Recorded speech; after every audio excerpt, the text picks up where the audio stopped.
আমার কত প্রবাসী ভাইয়েরা যে আমারে কমেন্ট করতে থাকে, অবু ডিউটি সেরে আইসে বাটাবাটি ঝামেলা মেলা কষ্ট, ঝটপট করে 10-15 মিনিটের মধ্যে রাইন্দে মজা করে কয়টা ভাত খাওয়া যায়, এইরকম একটা রেসিপি দাও না যেন তাড়াতাড়ি খাইয়ে একটু রেস্ট নিতে পারি। আসসালামু আলাইকুম।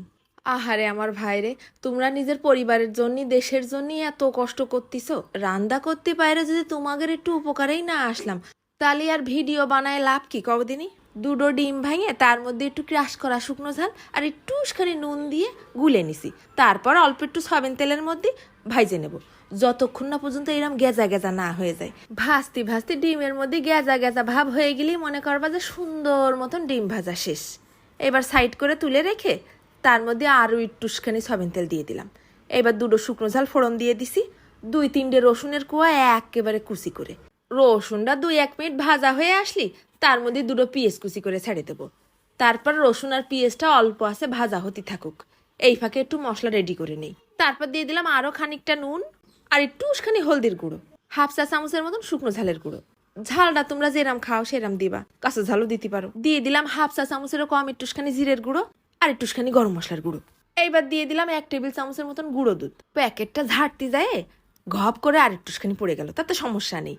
বেশ 1/2 কাপের মতন পানি দিয়ে সুন্দর করে গুলাই নেব যেন ভিতরে মশলাটা দানা দানা না থাকে। 10 মিনিট রেখে দিলে আরো ভালো হয়। এই ফাঁকে ওই পেঁয়াজ রসুনটাও কম আছে, কি ফাইন লাল লাল হয়ে গেছে। এর মধ্যে একটা আলু নিয়ে ছোট্ট ছোট্ট কুট্টি কুট্টি করে কেটে দিছি যেন তাড়াতাড়ি সিদ্ধ হয়ে যায়, আবার বেশ একটু বরকত দেয়। চুলোর আঁচটা কিন্তু কম বুঝছো, বেশি বাড়াতে যায় না, ফাঁস করে পুড়ে যাবে না। আর আলুটা ভাজা ভাজা হলে ফাইন কিন্তু একটা ঘেরান আসবে না। এই ফাঁকে দিয়ে দিলাম ছোট ছোট করে কাইটে একটা টমাটম কষি। টমাটমটাও খুব ফাইন করে ভাজে নিতে হবে না। যেই টমাটম গলা গলা ভাব হয়ে আসে তখন ওই গুলানো মশলাটা এর মধ্যে দিয়ে দিছি। সব একসাথে নাড়ে চাড়ে মিশাই নিয়ে বেশ কিছুক্ষণের জন্য ঢেকে দেবো। মশলাটা একটু মজবে তো। অনেক বুড়াও কিন্তু কমেন্ট করে, আপু আমি হোস্টেলে থাকি, ঝটপট করে রাইন্দে খাওয়ার মতন একটা রেসিপি দাও। তা তোমরাও কিন্তু এইরকম করে রাইন্দে খাতে পারো, শুধু কুটাকাটি করেই চুলোর পর বসাই দিতে পারবা, কোনো ঝামেলা নেই। এইবার ওই ভাজা ডিমটা ছেড়ে দিয়ে মশলার সাথে সুন্দর করে মাখাই নেব। তোমরা এত কমেন্ট করো রে শোনা, আমার যে কি খুশি লাগে, কিন্তু সবার কমেন্টের রিপ্লাই দিতে পারি না। তাই আবার কেউ যেন আমার উপর বেজার হয়েও না। ছোট একটা বাচ্চা আছে, বাজার ঘাট সব একা সামলাই, তারপরে ভিডিও বানাই। শেষ পর্যায়ে দিয়ে দিলাম খানিকটা নুন আর একটুখানি ধনেপাতা কুচি। এগুলোও খুব সুন্দর করে মিশাই নেব।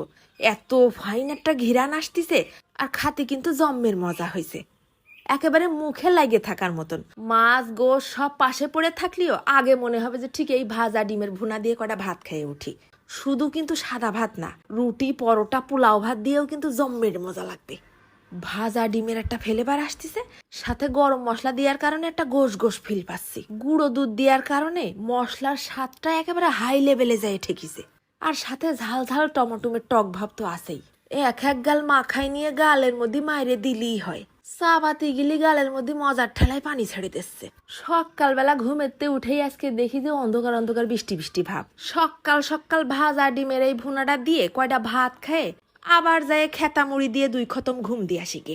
তারপর দুপুরবেলা উঠে ভাববানে কি দিয়ে কয়টা ভাত খাবো। দুটো ডিম এরম করে ভাজলি অনায়াসে 4 জন মিলে খাওয়া যাবে। আর একটুখানি ডিম রইছে বটে, দেখা যাক দুপুরবেলা আবার নাও রাঁধতে পারি। তা আজকে আমি খেতে খেতে চলে যাচ্ছি, ধন্যবাদ।